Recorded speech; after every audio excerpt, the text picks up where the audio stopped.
Racheal Chagonja from Tanzania, from the Youth Movement Against Uranium Mining and Nukes, Global Youth U-Ban Campaign.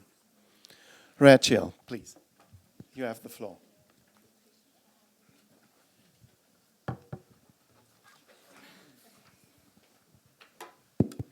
Jambo. Come on, you know this language. Jambo. Good morning to you all. My name is Racheal Chagonja. I come from Tanzania. So this is my profile. I currently work as the national coordinator for a civil society organization. It's an umbrella of other NGO working on the extractive industry in Tanzania.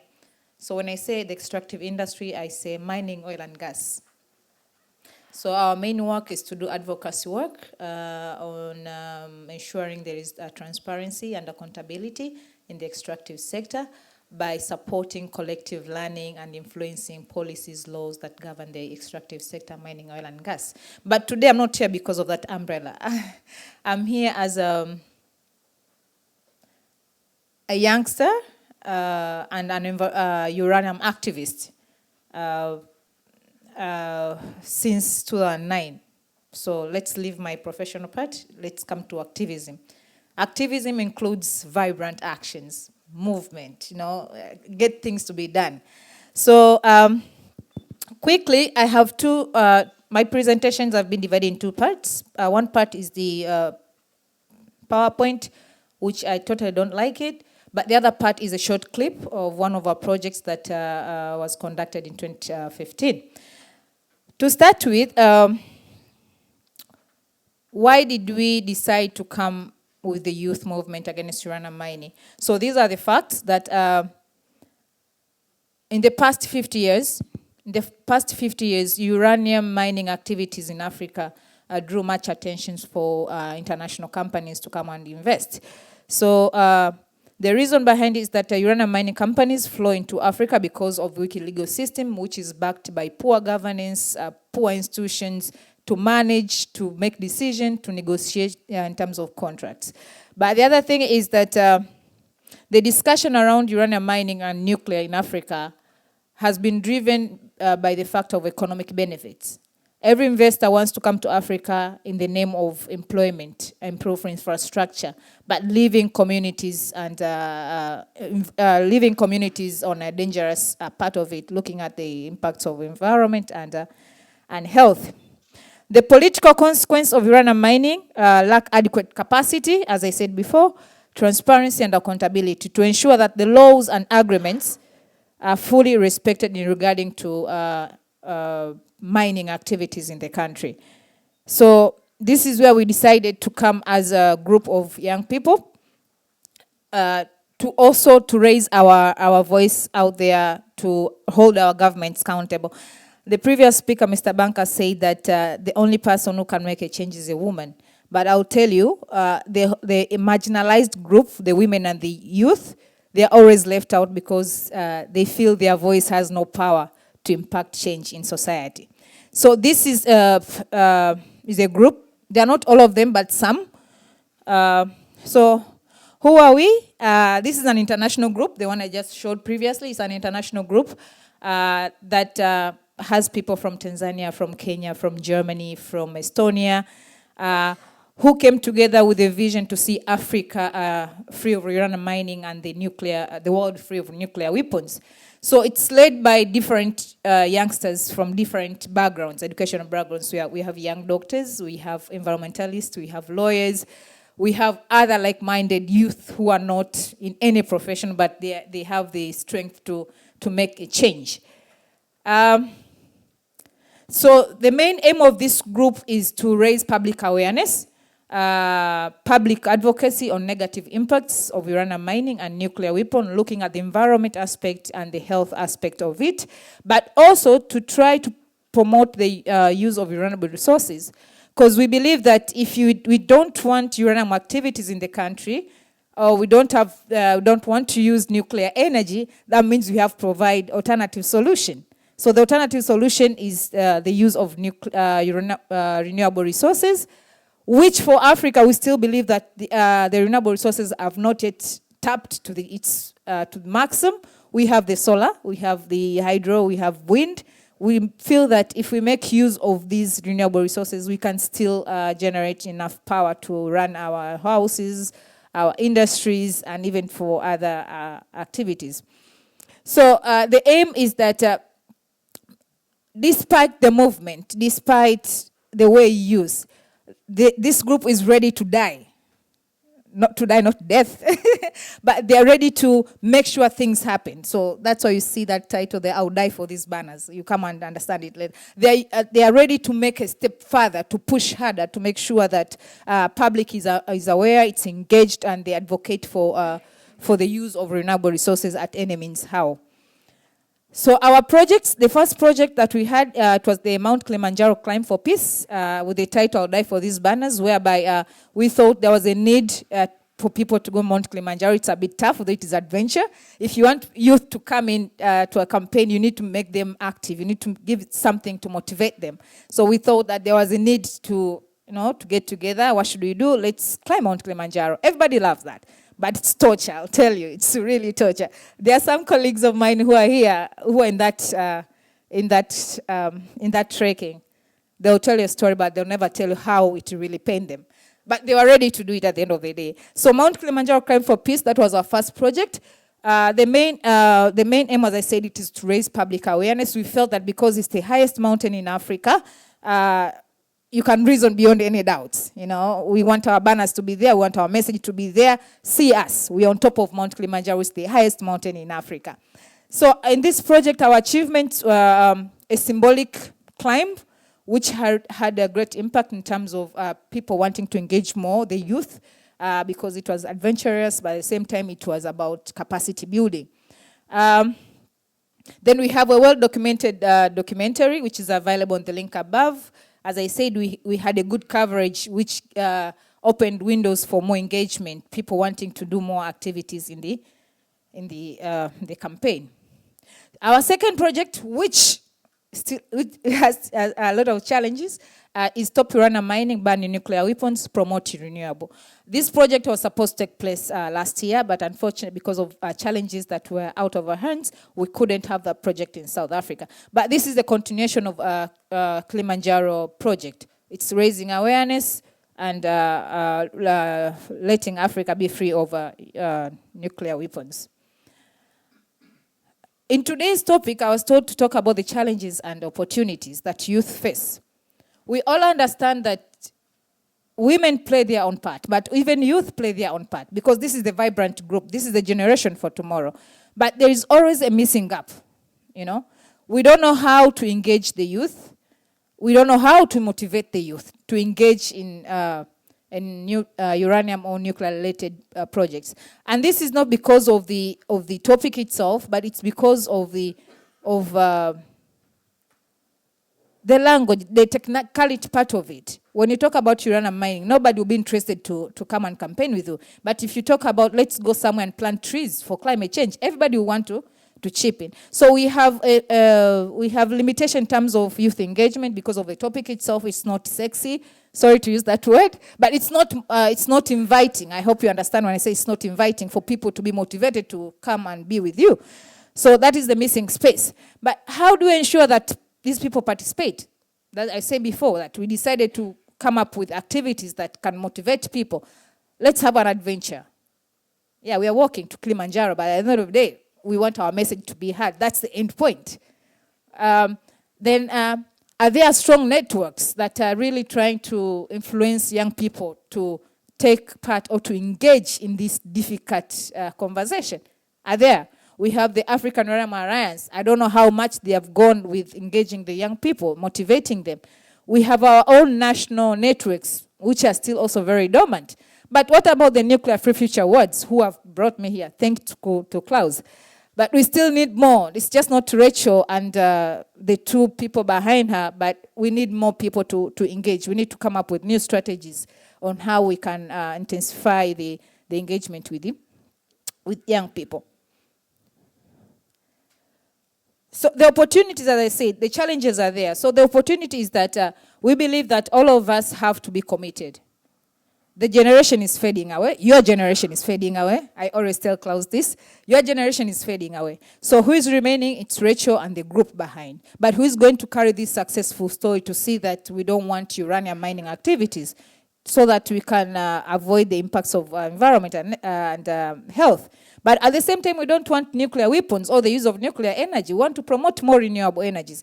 Who is there left to make sure that this, the discussion that you started is taken to the next generation? We're talking about 50 years to come. What is the impact? Are we looking at the short-term impact or are we looking at the long-term impact? So the only way to do that is to engage more young people, but it's through providing them intensives. So how do we do it?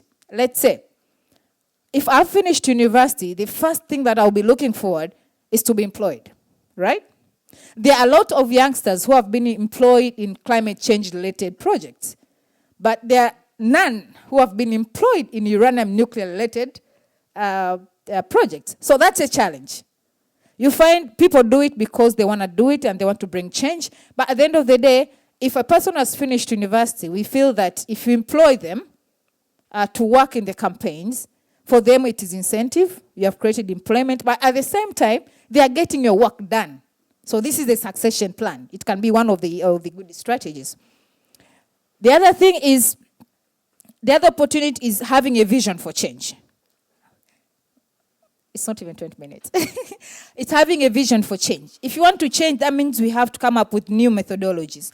Youth out there need to wake up. It's not about your benefit. It's about the benefit of your child and your grandchild. If you look at the communities, or if you had the opportunity to go to areas whereby these activities are taking place, you'll be shocked.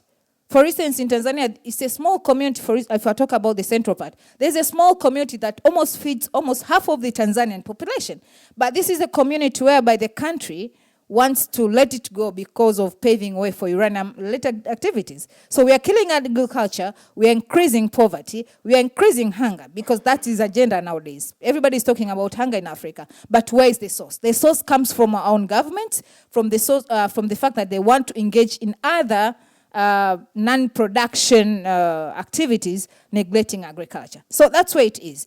It's about feminism. It's about engaging more. So the theory and the vision for change is that we need to look at the critical methodologies on how to engage the young people, but also effective advocacy on policy engagement, and some of them that I've already mentioned there. For instance, if you want to have a change in environmental management, this picture, the first picture, how does this? The first picture was taken from South Africa. We went there. So that's how the water from the plants pour into the rivers. So this water goes down to households, and people drink this water, people shower in this water, people cook in this water. But we have this is Bruno. I think he had the first presentation. So this is a household. This is somebody's house. And these yellow particles you see here, these are uranium tailings. And somebody's living in this house.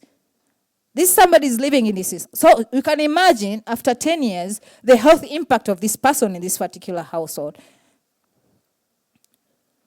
How should we take action now on that? Is that we need to evolve our understanding on advocacy. We need to change the agenda. It's not about coming here and having very nice presentation. It's about getting out there and getting work done. It's about engaging in activities. It's about having practical measures to make sure that our message is heard.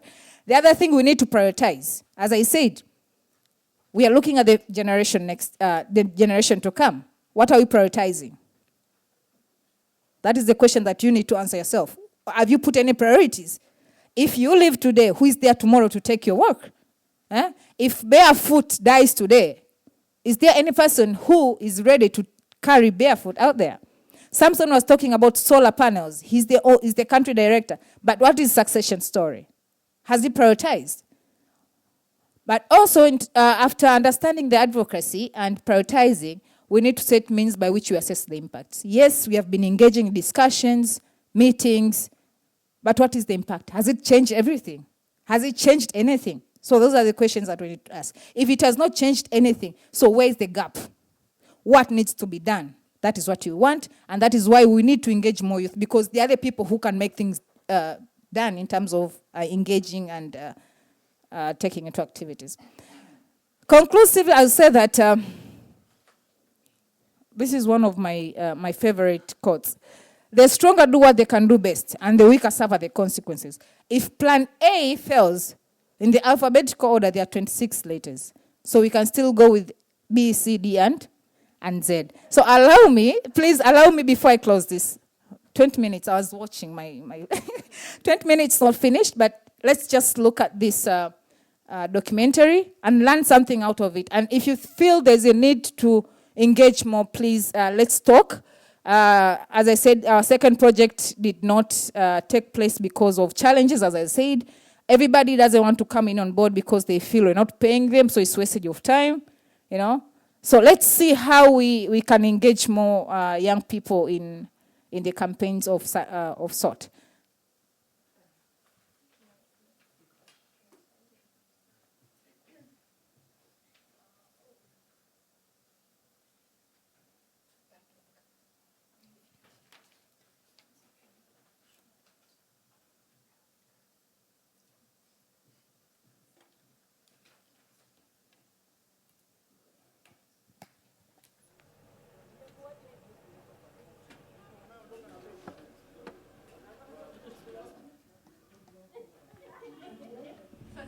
Peace, two things, okay, maybe three things: uranium mining and nuclear weapons, and let's get rid of these things. Come back in one piece. Now we are here at a footstep of Mount Kilimanjaro, Marango Gate. We are here as an international group representing 5 countries, climbing Mount Kilimanjaro with a symbolic claim that Africa free of uranium mining while the world is free of nuclear weapons. I feel passionate about it as a physician, and I pray that the whole world bans nuclear weapons and uranium mining in each country. Africa free of uranium mining, the world free of nuclear weapons.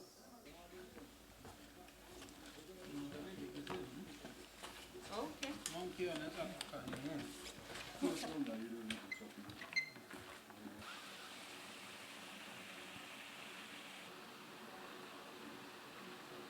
It's always good to see young energy and young blood doing such great activities all around the world, and I'm looking forward to climb up at 6,000 meters. Our trip will take 5 days, 3 days of hard climbing and 2 days of easy coming down.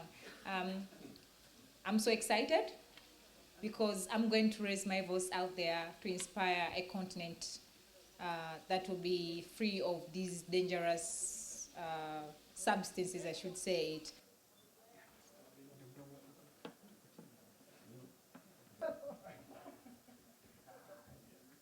Pretty good first day. Feeling energetic. Have to keep remembering to hydrate. Bit cold now, but not too bad. We'll see how day 2 goes. I'm pretty happy about progress. What motivates me to climb Mount Kilimanjaro is to make sure that to create awareness for uranium mining in Africa or in the whole part of the world. We know what happened in Japan, the Fukushima thing. We don't want it to happen anywhere in the world. I can say uranium mining is not dangerous, it's grievous.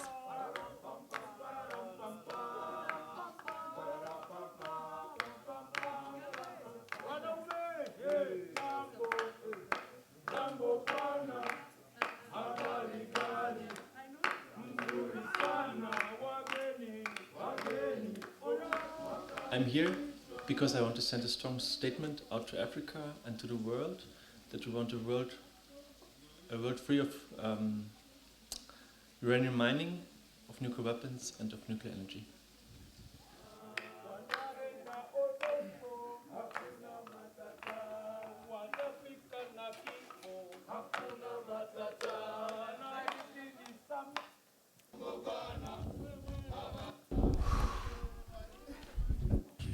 I'm sorry that we have to cut this video because of time. I was on a plane, so I'm guessing this is how high we usually go on planes.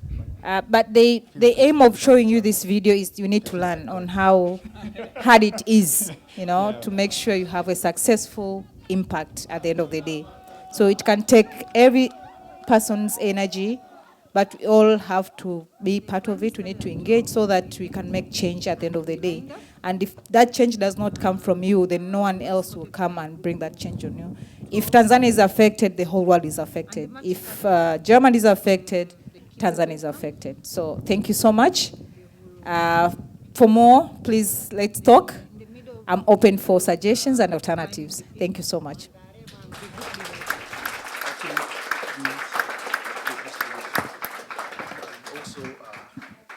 Thank you very much, Racheal, for this impressive presentation.